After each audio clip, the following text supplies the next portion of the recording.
বিশ্বসুন্দরী মঞ্চে আলো ছড়ানো মিস ইউনিভার্স আমেরিকাস ও মিস পেরু 2024 তাতিয়ানা কালমেল 4 দিনের রাষ্ট্রীয় সফরে বাংলাদেশে এসেছেন। 7 মে থেকে 10 মে পর্যন্ত চলা এই সফরের মূল উদ্দেশ্য বাংলাদেশের ঐতিহ্য, সংস্কৃতি ও পর্যটনের সম্ভাবনাকে আন্তর্জাতিক অঙ্গনে তুলে ধরা এবং নারী ক্ষমতায়নের বিষয়ে সচেতনতা তৈরি করা। এই সফর আয়োজন করেছে ফ্লোরা টেলিকম লিমিটেড।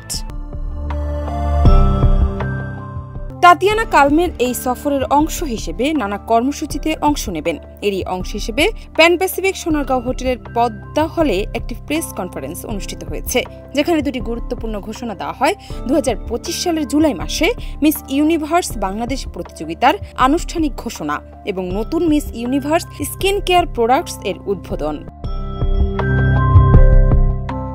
অনুষ্ঠান সম্পর্কে ফ্লোরা টেলিকম লিমিটেডের ব্যবস্থাপনা পরিচালক এবং মিস ইউনিভার্স বাংলাদেশের জাতীয় পরিচালক মোস্তফা রফিকুল ইসলাম ডিউক বলেন, মিস ইউনিভার্স প্রতিযোগিতা শুধুমাত্র সৌন্দর্যের উৎসব নয়, এটি একটি বৈশ্বিক প্ল্যাটফর্ম যেখানে উদযাপন করা হয় বুদ্ধিমত্তা, আত্মবিশ্বাস এবং একটি ইতিবাচক উদ্দেশ্য।